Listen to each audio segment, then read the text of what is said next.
Prodac signalé Mamour Diallo 94 milliards Moustapha Cissé Lo mi nga xam ne day xëy di gontu ci saaga Moussa Diop mi nga xam ne wax na ay kaddu yu tegginewul yu ñàkk teggin démb ñun ñëpp ñu ñaawlu ko ñooñu la ñu war a teg mandat de dépôt ñi ñu war a teg mandat de dépôt mooy ñi nga xam ne ñooy jaay am-amu Sénégal bàyyi askanu Sénégal ci ndóol ci torox ak ci ay jafe-jafe ñun nag ñu ne bu dee jàpp Abdou Karim Gueye bi li ko wundu mooy tiital ñu xoqatal ñu bu yóbboo Macky Sall ak ñi mu àndal ñu xam ne fii tiit amu fi fii lu ñuy daw jeex na fi bu dee liñ ci namm ñoom mooy fexe ba ñu fàtte jamono ji ñu toll tey Sénégal moo tax ñu jàpp Abdou Karim Gueye ngir ñu fàtte loolu yëpp jublu ci libéré Karim bu yóbboo ñu xam ne loolu duñ ko def tey duñ ko def ëllëg ndaxte xam nañ ne li tax ñu jàpp Abdou Karim Gueye mooy que Abdou Karim da doon yee askanu Sénégal ci li nga xam ne mooy raam te jëm ci ñag bi mooy lan mooy président Macky Sall ñi mu àndal la ñu fas yéene sàcc loolu Abdou Karim Gueye doon wax loolu la doon xeex loolu la doon yee askanu Sénégal ngir ñu jóg taxaw temm ngir loolu di raam d'accord ñu fànkal ko askanu Sénégal ndaxte kat dañuy fàttali fii ci Afrique bëri na ay réew yoo xam ne fitna lu ko fa dugal mooy processus électoral mooy ñàkk respecté démocratie ci wote loolu bokk na ci li taal ay réew yu bëri ci àddina bi rawatina ci Afrique Sénégal nag ñun jàmm lañ ci namm bu ñu bëggee jàmm nag dañuy nekk ay magu waxoon naa ko bu ñu bëggee jàmm nag dañuy artu président Macky Sall ak ñi ñu àndal ngir plan bi nga xam ne moom la ñu lal muy plan wu sàcc élection yi fokkati élection yi plan yooyu bu mu jàll bu yóbboo ñu xam ne ñoom lu mu leen jaral ngir am deuxième mandat ñun ay mbokk Karim Gueye jaral nañu lu ko ëpp ngir ñu respecté li nga xam ne moom la askanu Sénégal wax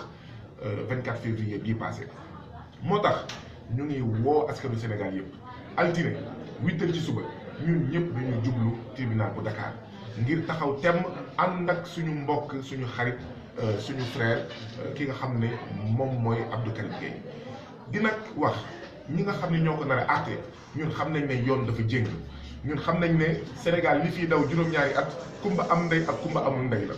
loolu moo tax ñu jàpp ki nga xam ne moom mooy Karim Wade dàq ko ni xaj ci réew mi loolu moo tax ñu jàpp ki nga xam ne moom mooy Khalifa Sall tëj ko ràpp ca kaso damm caabi bi ba pare ne ko doo fi nekk candidat loolu moo tax ki nga xam ne mooy directeur du COUD mi nga xam ne nee na day jënd ñebbe kilo juróom-ñeent fukk loolu moo tax kooku kenn jàpp ko te ñuy jàpp doomu jàmbur moom Macky Sall mu làkk ñi nga xam ne ñoom ñooy mbokkam ak i xaritam loolu nag du fi amee juge yi nañu def seen liggéey nañu wax te yàlla tax te bañ a wax te président Macky Sall tax waa France nag ak réew yu mel ni France ñu ngi leen di artu ne leen fii Sénégal la askanu Sénégal moo war a dogal kan moo war a nekk président du Macron du Trump du keneen président Macron ak ñi mu àndal nañu lijjanti seen gilet jaune ñun dinañ lijjanti suñu Macky Sall dinañ lijjanti suñu 5 candidats dinañ lijjanti ki nga xam ne moo nar a nekk président loolu donc moom mooy taxawaay bi ba pare wax ne ñun sax duñu xaar le 4 mars fii ak boobu dinañ waxtaan ak suñu njëgënaay dinañ lal ay plan dinañ génn ci tali bi ngir fexe ba fokkati bii nga xam ne Macky Sall ak Boun Abdallah Dionne ci la ñu jublu fokkati boobu dañ fi am Abdou Karim Gueye nee nañ dañ ko jàpp yóbbu ko Rebeuss ndaxte nee nañ incitation à l'insurrection ñu jàpp nag ne incitation à l'insurrection mooy lu Boun Abdallah def mooy moom du moom moo war a joxe résultat incitation à l'insurrection mooy wax ne président Macky Sall dina am 57%. donc bu fekkee am nañ ku ñu war a daan bu fekkee am na koo xam ne moom mooy menacer askanu Sénégal moom moo fi bëgg a yee fitna indi fi fitna Boun Abdallah Dionne ak ñi mu àndal la donc loolu mooy suñu taxawaay loolu ci la ñuy woo askanu Sénégal loolu moom la ñu nar a xeex ba le 4 février ngir fexe ba sàcc élection bu président Macky Sall bëgg a sàcc du fi am tey du fi am ëllëg. li ma ci xalaat mooy jot na daal ku woote nañ dem wuti nañ dem wuyu ndaxte li nga xam ne moom moo ñuy moom la Macky Sall di ñu waajal amul couleur politique amul couleur religieuse amul couleur conflit fu mu nekk nii lii raam du fi bàyyi kenn lii raam du fi mooy kenn donc képp ku woote nañu dem wuyu ngir fànkal Sénégal fi nga xam ne foofu lañ ko bëgg a dugal mooy ci fitna ndaxte fitna mënul weesu sàcc élection fitna mënul weesu askan wi wax li mu bëgg dimanche ba dépassé maanaam 24 février nga ne kat doo faale loolu yow yaay tànn ki nga xam ne moom mooy nekk président à la place du peuple donc ku fi woote nañ ko dem wuyu ku fi woote nañu dem taxaw temm jàkkaarloog ñi nga xam ne dañoo bëgg a sàcc élection yi dañoo bëgg a fokkati élection yi ñun nag waaw ñun itam dinañ daje dinañ waxtaan xool itam ñun lan la ñu war a mun def bu weesoo ñi nga xam ne ñoom ñoo woote àjjuma ñun lan la ñu war a mun def pour dooleel xeex bi ndaxte xeex dañ koy waajal xeex dañ koy togg ndaxte ñi nga xam ne ñoom ñoo bëgg a sàcc élection yi dañoo waajal lu ñuy def waajal boobu moo tax ñu indi fi ay français ay policiers ak ay soldats français waajal boobu moo tax ñu tëj Karim Wade ak Khalifa Sall waajal boobu moo tax ñu gis ay xale yu voté waajal boobu moo tax ñu dajale xaalis bu takku jënd ñi nga xam ne ñoom ñoo leen sànnil carte waajal boobu moo tax ñu jàpp Karim Wade plutôt Karim Gueye waajal boobu kat daf ñu wàññiwul donc nañu daje nañu réunion nañu waxtaan waajal tamit naka la ñuy jàkkaarloo buur budul buur bëgg a jàmm ku dul jàmm. ok léegi looy wax juge Demba Kandji moo xam ne moom moo war a génnee bagage bi. mais juge Demba Kandji defe naa ne li sama mbokk nu mu tuddati encore Omar Sarr wax loolu defe naa doy naa wax mooy juge Demba Kandji na xam ne fii Sénégal la na xam ne moom sénégalais la na xam ne bu dee am na jabar ay doom ak ay mbokk ñooñu Sénégal la ñu nekk te fii kat. loo fi taal sa kaw lay këpp juge Demba Kandji li ñu koy wax mooy c'est vrai que justice sénégalaise xam nañ justice sénégalaise boo xam ne dañ ko tënk la dañ ko jatan waaye moom li ñu koy laaj mooy jatan boobu tënk boobu buñ ko concerné na àtte te yàlla tax na joxe ay résultats te yàlla tax sinon kon bu ko defulee askanu Sénégal dina jël ses responsabilités ndaxte kat dafa doy juróom-ñaari at ñu ñuy këlli-këllee juróom-ñaari at ñu ñuy sàcc juróom-ñaari at ñuy def kumba am ndey kumba amul ndey juróom-ñaari at ñu ñuy toroxal bu jëlul ses responsabilités ñun dinañ jël suñu responsabilité ñun ñoo demoon buntu conseil constitutionnel mën nañ ko defaat te duñu xaar sax ba mu génnee résultats yi dinañ mobiliser wu ngir artu ndaxte kat atte la ñuy bañ moo tax ñuy artu jërëjëf. léegi pour une dernière question lan moo tax Macky Sall saa yu defee ñombe rek day voyager dem yoonam parrainage bi soo xoolee tamit ba kii di génn tamit la même chose. dama jàpp ne ñaar la. bi ci njëkk mooy président Macky Sall fi muy dem sax d'ailleurs France la foog nit yi xam ne président Macky Sall saa bu bëggee def dara bu demee France lenn rek lay tekki day firndeel day dolli firndeel ne président Macky Sall surga la surga France la. surga entreprise CAC 40 maanaam multinationale française yi surga Macron la nu mu nekkee woon xaw ma surga Sarkozy après surga François Hollande Macron mooy njaatigiwam président Macky Sall surga la moo tax d'ailleurs mu indiwaat armée française moo tax d'ailleurs terre bi gis ngeen nu mu fa demee moo tax d'ailleurs muy dooleel ay ñoom Bolloré moo tax d'ailleurs muy dooleel Canal Plus Horizon te di ñàkkal fayda di bugg a rey ki nga xam ne moom mooy Excaf moom moo tax d'accord mu jël d'accord suñu pétrole jox ko ki nga xam ne moom mooy Total donte Total nekkul woon première entreprise nekkul woon deuxième nekkul woon troisième nekkul woon quatrième donc président Macky Sall surga France la moo tax saa yu bu waree am lu am solo lu xew Sénégal mu daw dem France mu daw seeti ki nga xam ne moom mooy njaati jiwam ñaareel bi moo di ne président Macky Sall ak lu muy def yëpp tëj diw tëj Khalifa Sall tëj en fait Karim Wade tëj en fait Karim Gueye def parrainage di buntu xata dim ji ngan dim tàppet la bu xët la de bu xët bu pata saay-saay la comme ni ko suñu mbokk waa kër gi waxee waaye bu xët bu mag a mag la loolu moo tax muy daw waaye nag li ñuy ñaan mooy askanu Sénégal jóg génn ba nga xam ne bu demee dafa des bu demee dootul am yoon boo xam ne ci lay jaar pour ñibbisi. jërëjëf merci. Omar Sarr la coordonnateur mouvement Nittu Dëgg tey dañ fee dajaloo ndax dafa am lu xew li xew mooy Abdou Karim Gueye nga xam ne activiste la patriote la day xeexal réewam day sensibiliser population ci yi nga xam ni mu ngi daw di jëm ci réew mi te baaxul ci réew moom moo xëy après élection yi dem place de l'Indépendance toog foofu di def ay live am comme ni mu koy defee ay vidéo pour wax ak sénégalais xamal leen ni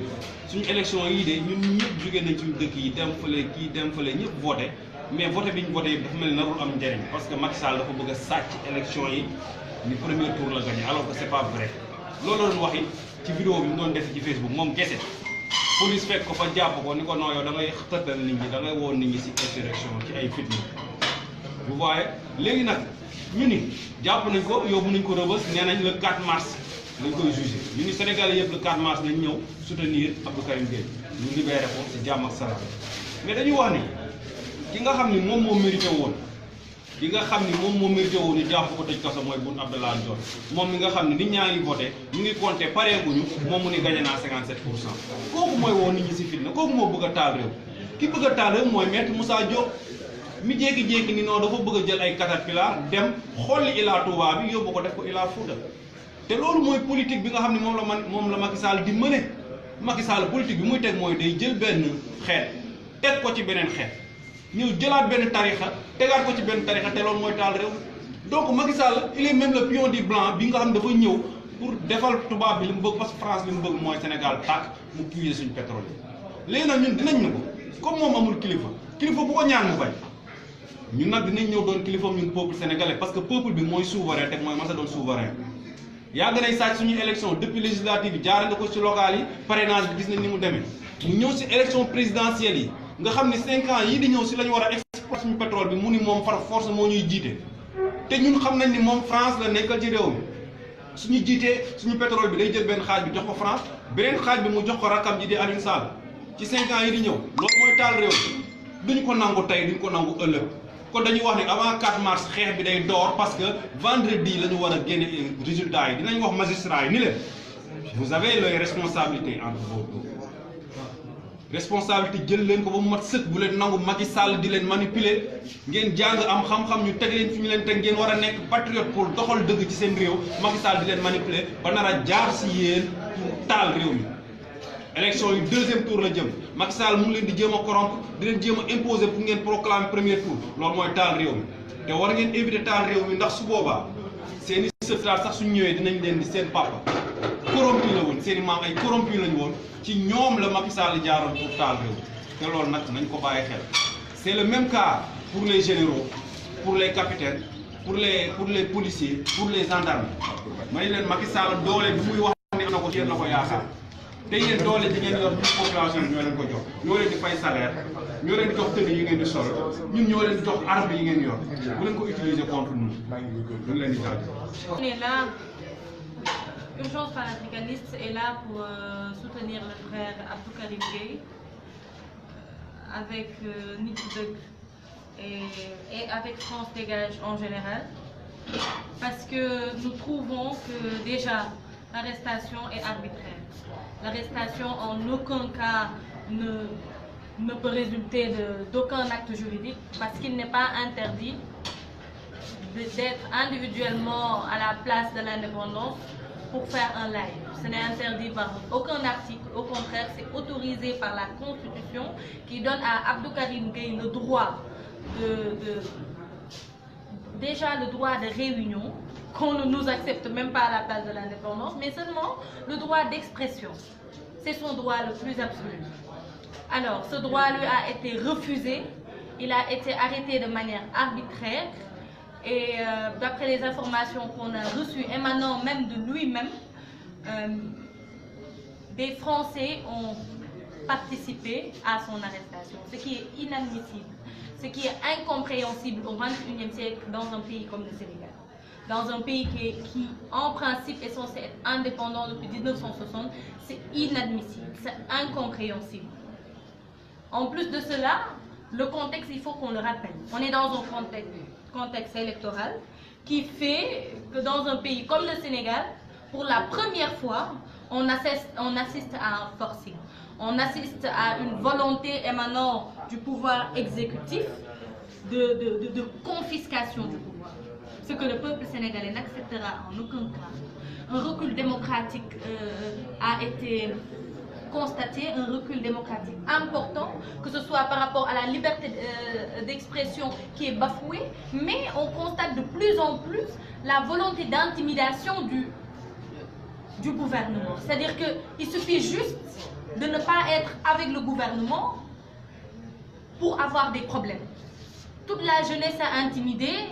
tout le monde est intimidé, personne n'a le droit de s'exprimer, personne n'a le droit de dire qu'il n'est pas d'accord. C'est grave dans un pays comme le Sénégal, qui pourtant a toujours été la vitrine démocratique du reste de l'Afrique. C'est grave. Alors, face à tout cela, l'ensemble des mouvements ici présents, France Dégage, Frappe, Urgence panafricaniste, nous voulons dire, répéter, préciser de manière concise, précise et très honnête à Monsieur le Président de la République, Macky Sall, que la jeunesse sénégalaise n'acceptera pas un hold-up électoral. Nous avons beaucoup pris sur nous, que ce soit par rapport aux contrats qui ont fait démissionner des ministres, en l'occurrence M. Sall, Thierno Alassane Sall, que ce soit cette vision dénigrante que le président a toujours déroulée à l'extérieur du pays, allant même jusqu'à dire que le franc CFA, cette monnaie coloniale, est une bonne monnaie, que ce soit par rapport au recul démocratique politique qui vise à arrêter des adversaires juste parce qu'ils ont une ambition politique, que ce soit par rapport au vol des élections, les législatives, que ce soit par rapport à tout ce qui a été organisé avant les élections, c'est-à-dire au vol, moi je vais dire prémédité de ces élections, que ce soit à la manière dont l'information a été traitée par des presses qui n'ont aucune légitimité et aucune légalité de se prononcer sur nos élections qui ne sont pas encore terminées, en l'occurrence France 24 et RFI, que ce soit en la volonté du pouvoir actuel de mobiliser de manière malhonnête d'autres presses sénégalaises au moment où les médias doivent être un contre-pouvoir pour assurer la démocratie, que ce soit en leur manière de vouloir manipuler l'information par eux-mêmes en envoyant le Premier ministre Boun Abdallah Dionne qui se présente comme étant en même temps le directeur de campagne et qui, pour mettre le feu au Sénégal, nous annonce des chiffres de 57% au moment où il n'en a pas le droit, que ce soit par rapport à l'arrestation d'Abdou Karim Gueye, dont le seul chef d'accusation est d'être sénégalais et patriote, et qu'on accuse d'appel à l'insurrection, un jeune qui a le droit, un jeune indépendant, on n'est pas à l'époque de l'esclavage, on n'est pas à l'époque de la colonisation, indépendant qui a le droit de se mettre à la place de l'indépendance pour exprimer ne serait-ce que son sentiment en tant que Sénégalais et qu'on arrête pour appel à l'insurrection, que ce soit aux différentes intimidations que ce gars-là a essayé de faire tomber sur des gens qui ne sont pas d'accord avec eux. Alors, à un moment donné, il va falloir qu'il s'arrête. Il faut savoir s'arrêter. Et s'il ne sait pas comment s'arrêter, si dans leur dispositif machiavélique, il n'y a pas de frein, la jeunesse sénégalaise va créer le frein.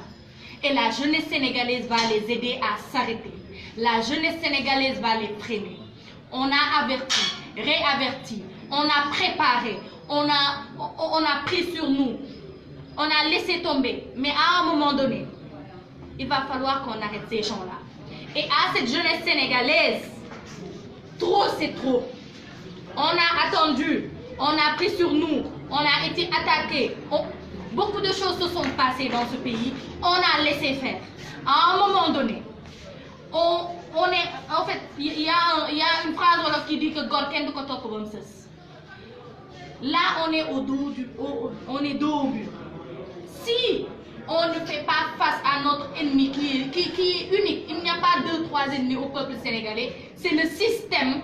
franco-sénégalais, c'est le système néocolonialiste. On a eu la malchance d'avoir pendant 7 ans un président français. Que le Sénégal